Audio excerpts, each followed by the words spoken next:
Hallelujah, good morning. एक और विशेष दिन प्रभु ने हमें दिया है। जी हां, हर एक दिन हमारे लिए विशेष दिन ही है, क्योंकि उनकी महाकरुणा हर रोज नई होती है। कल की तरह नहीं, आज नई है। वे हमसे और अधिक प्रेम करते हैं, हमें और अधिक आशीष देना चाहते हैं। इसीलिए अगर हम हर रोज प्रभु से नई सामर्थ्य पाएं, तो प्रभु की इच्छा के अनुसार जीने पाएंगे। तो आइए आज के मनन को शुरू करने से पहले छोटी प्रार्थना। महापवित्र पिता परमेश्वर, प्रभु आज जो संदेश आप हमें देना चाहते हैं और आज पूरे दिन जिस प्रकार से हमें जीना है, अपने वचन से बताएं। प्रार्थना यीशु के नाम से मांगते हैं, आमीन। प्रभु की महिमा हो। कैसे हैं आप लोग? सब ठीक हैं? कैसे हैं आप लोग? हाउ आर यू पूछने पर अधिकतर वी आर फाइन, गुड कहते हैं। आजकल एक नया पद निकला है, ग्रेट, बहुत बढ़िया, शानदार, बेहतर। लेकिन अगर थोड़ी देर उनसे बात करें, आसानी से समझ आ जाएगा उनके जीवन की हालत क्या है। पत्नी से परेशान है, पति से परेशान है, बच्चों को संभाला नहीं जा रहा। अरे मेरे बॉस के साथ तो बिल्कुल नहीं बन रही। पूरी जिंदगी उथल पुथल हो चुके हैं, जीवन में बिल्कुल शांति नहीं है। इस तरह की बातें आजकल बहुत सुनने को मिलती है ना? क्या आप ऐसे हैं? अरे इस संसार में बिना किसी से बात किए भी नहीं रह जाता, अगर बात करें तो फिर झगड़ा हो जाता है, ऐसा कह रहे हैं क्या? इसीलिए क्या करना है? प्रभु के वचन में लिखा है, प्रभु के वचन को पढ़ें, प्रभु आपको बताएंगे। साथ ही साथ प्रभु की मदद की मांग करें। याकूब की पत्री, यीशु मसीह के भाई कहलाए जाने वाले याकूब की लिखी यह पत्री मुंह के बोल के विषय, जबान के विषय अनेक बातें यहां लिखी हैं। आप उसे जरूर पढ़ें, आपको इससे काफी समझ मिलेगी। आपकी बातचीत, आपके जो इंटरैक्शंस हैं, बिना किसी टकराव के, बिना किसी वाद विवाद के, बिना समस्या के, बिना क्रोधित हुए आप रहने पाएंगे। देखिए, याकूब के द्वारा लिखी गई पत्री, पहला अध्याय, उसकी 19वीं आयत। हे मेरे प्रियो, यह बात तुम जानते हो, इसलिए हर एक मनुष्य सुनने को तत्पर और बोलने में धीरा और क्रोध में धीमा हो। मेरे प्रियो, क्या आप समझ रहे हैं क्या कह रहा है? हर मनुष्य को सुनने के लिए तत्पर, बोलने में धीरा और क्रोध में धीमा होना चाहिए। लेकिन हम तो उल्टे हैं ना? हम सुनते नहीं हैं, हम ज्यादा बोलना चाहते हैं। प्रभु ने हमें ज्यादा सुनने के लिए 2 कान और कम बोलने के लिए एक ही मुंह दिया है। अगर कहीं प्रभु ने 2 मुंह दिए होते तो फिर संसार का क्या होता, सोचिए। एक ही मुंह है, फिर भी उससे हम 2-2 बातें कह देते हैं। जबान एक ही है, लेकिन लगता है कि 2-2 जबान हो। यहां एक बात कहते हैं, वहां एक बात कहते हैं, समय समय पर बातें बदलते हैं। इस प्रकार के कई सारे लोगों को आजकल हम देखते हैं। आजकल तो कुछ लोगों का काम ही यही है, वीडियो एडिटिंग। उस दिन तो इसने इस प्रकार कहा था, आज यह ऐसा कह रहा है। यकीनी तौर पर प्रभु हमसे चाहते हैं कि हर एक इंसान का हां हां हो और उसकी ना ना हो, लेकिन हम परिस्थितियों के आधार पर बदलते रहते हैं। हमेशा हम यही चाहते हैं कि हम दूसरों को ज्ञान दें, लेकिन जो दूसरे कहते हैं हम नहीं सुनना चाहते।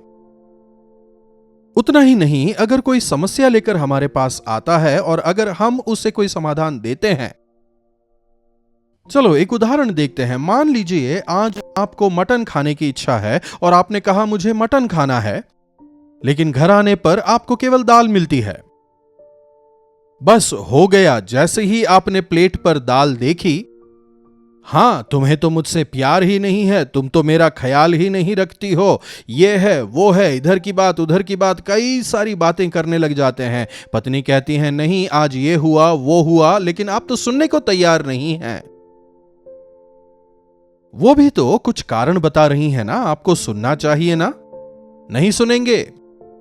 बच्चों के साथ भी कुछ ऐसा ही करते हैं। अरे कहां गए थे, कहां गए थे, पूछते पूछते जैसे ही बच्चा अगर बोलने को मुंह खोले, वो क्या कह रहा है सुने बिना। कहां गए थे, कहां गए थे, पूछ पूछ कर गुस्सा होकर मुझे पता है तुम कहां गए थे कहकर गुस्सा होकर उन्हें मारने लगे तो क्या होगा बताइए? क्या शांति पूरी तरह भंग नहीं हो जाएगी? इसी प्रकार तो टकराव बढ़ता है, वाद विवाद बढ़ते हैं, चर्चा होती रहती है। हमें सुनने के लिए तत्पर रहना चाहिए और बोलने में धीरा होना चाहिए, और दूसरों पर क्रोध करने में तो और भी धीमा होना चाहिए। अपने क्रोध को कंट्रोल करना सीखना चाहिए। एक सिचुएशन के देखते ही, एक परिस्थिति के देखते ही आगे पीछे क्या हुआ हमें नहीं पता, इसलिए हो सकता है तुरंत गुस्सा आ जाए।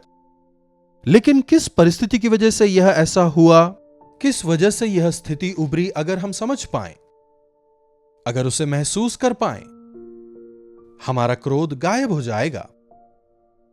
अरे इस बात पर गुस्सा होना कैसी मूर्खता थी, यह समझ पाएंगे। यस, बोलने में धीरा रहें। Think twice before you speak. कुछ भी बोलने से पहले 2 बार सोचें, क्या जो मैं बोल रहा हूं जरूरी है? क्या अभी यह जरूरी है? इस सिचुएशन में मेरा बोलना अच्छा है या फिर बुरा है? यह सब सोच समझकर हमें बातचीत करना चाहिए। चुभने वाली बातें क्रोध को बढ़ाती हैं और मीठी बोली क्रोध को ठंडा करती है। इसीलिए प्रभु का वचन कहता है, बुद्धिमान स्त्री काफी समझबूझ के साथ, बुद्धिमानी के साथ अपने मुंह को खोलती है। अगर हम अपनी जबान को अपने कंट्रोल में कर लें, 99 समस्याएं हमारी खत्म हो जाएंगी, चाहे समस्या आप में हो या सामने वाले में। अगर हम चुप रहना सीख लें तो हमारी चुप्पी ही बोलेगी। यीशु मसीह को देखिए, उन्होंने कभी भी कहीं भी अनावश्यक बातचीत नहीं की। सामने वाला चाहे कितना ही क्यों ना बोल ले, आवश्यकता के अनुसार केवल एक ही बात बोलते थे। और जब उन्हें क्रूस पर चढ़ाया जा रहा था, जब उन पर दोषारोपण किया जा रहा था, जब उन्हें अपमानित किया जा रहा था, वे वध किए जाने वाले मेमने के समान बिल्कुल चुप थे। हमारे जीवनों में कई बार लोगों को हम कौन है समझ नहीं आता। कौवा जो है कांव कांव करता रहता है ना, वैसे ही लोग कांव कांव करते रहेंगे।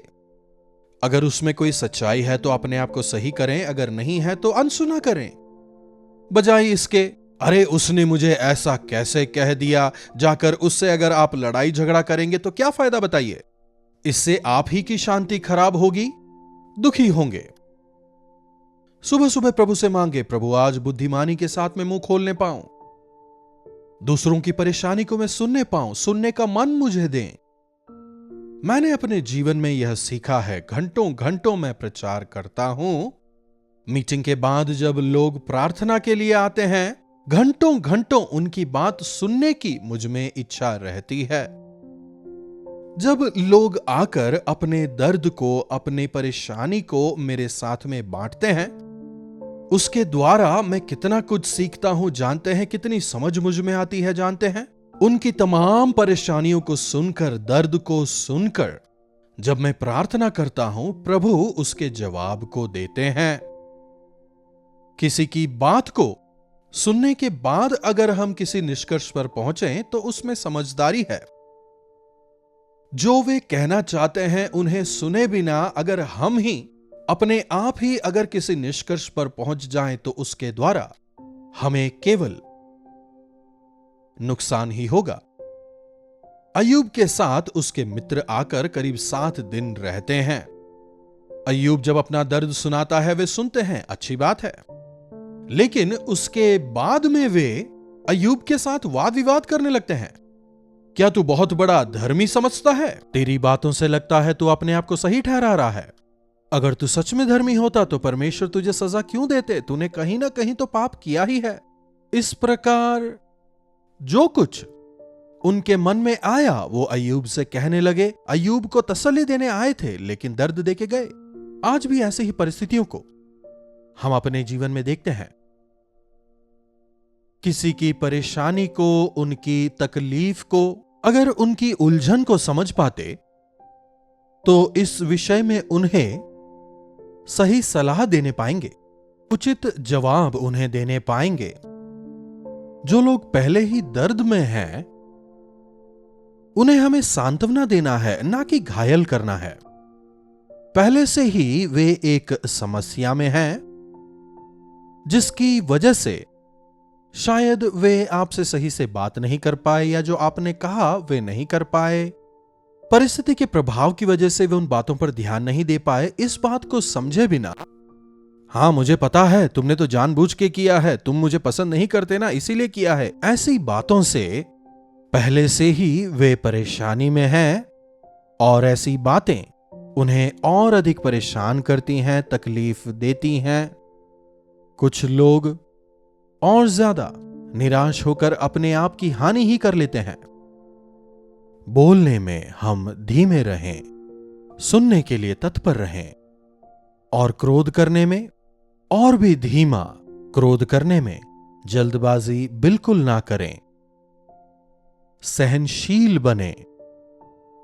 एक और बात, किसी इंसान पर प्रतिक्रिया देने से पहले जिस विषय को लेकर हम उस इंसान का न्याय कर रहे हैं, उसी बात को लेकर पहले अपने भीतर हम झांकें। तुमने ऐसा क्यों किया पूछने से पहले अगर मैं उस परिस्थिति में होता तो क्या करता, यह सोचें। अपने आप को परखें। कहते हैं ना, walk a mile in someone shoes. नौजवानों से तुम तो नहीं सुधरोगे, क्या हमेशा ऐसे ही घूमते रहोगे, बहुत फैशनबाजी करते रहते हो, कहने से पहले जब आप जवान थे उस दौरान आपने अपने पिता को कितना परेशान किया, जरा सोच के देखें। हां, आज का माहौल उन दिनों के माहौल से अलग है, लेकिन फिर भी आपने अपने पिता की खिलाफत की थी ना। आपने भी तो अपने पिता को परेशान किया था ना। आज जब आपके बच्चे आपको परेशान कर रहे हैं तो उससे क्रोधित ना हो, बल्कि अपने भीतर झांकें, अपने आप को परखें, प्रभु के पास जाएं। प्रभु, मेरे बच्चे मेरी तरह ही कर रहे हैं, मेरी ही परछाई शायद नजर आ रही है, मुझे क्षमा करें, प्रभु से कहें। उतना ही नहीं, जब आप एक इंसान से कहते हैं ये नहीं वो नहीं, तो आपने क्या किया था। मनुष्यों के सामने गलती करने वाले पर जब आप उंगली उठाते हैं, प्रभु के सामने आप कैसे हैं, जरा सोच के देखिए। तब हमारे अंदर पश्चातापी हृदय पैदा होगा।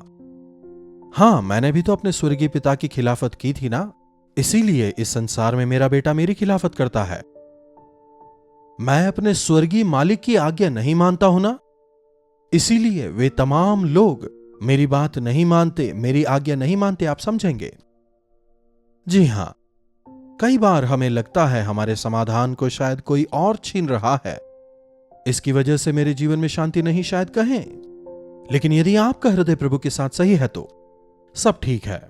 जब आप परेशान लोगों को देखते हैं, यदि आप उनकी बातें सुने, उनकी परिस्थिति समझें, यदि रुककर सोचें, आपके जीवन में एक बदलाव आएगा।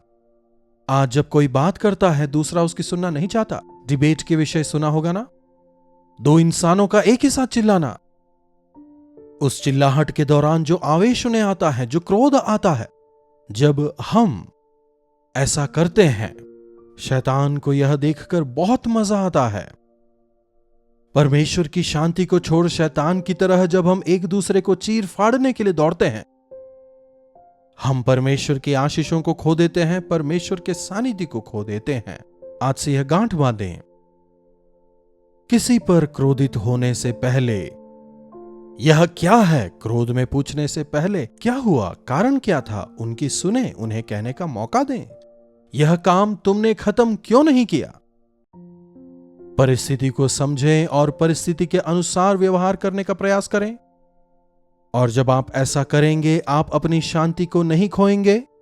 उतना ही नहीं, आपकी परिस्थिति भी बेहतर बनेगी। क्यों ना प्रभु से कहें, प्रभु मैं सुनने के लिए तत्पर रहूं और बोलने में धीमा और क्रोध करने में और भी धीमा मैं बनूं, मेरी सहायता करें।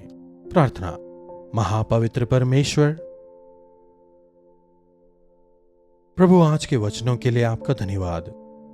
प्रभु हमारी सहायता करें कि हम बात करने में धीमे हों, जबकि सुनने के लिए हम तत्पर रहें। उतना ही नहीं, क्रोध करने में हम और भी धीमे होने पाएं।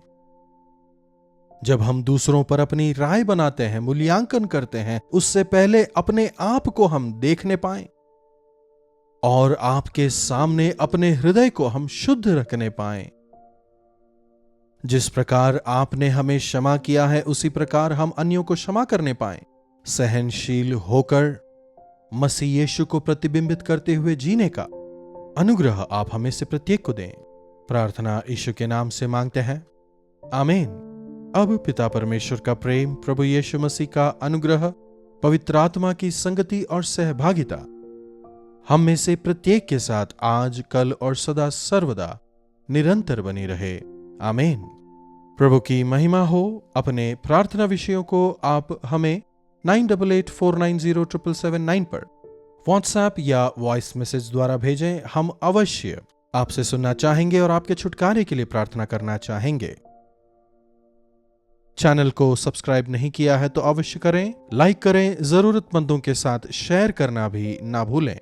प्रभु आप सबों को आशीष दें। कल्वरी दर्शन, ये है प्रेम के दर्शन, यीशु प्रेम के दर्शन।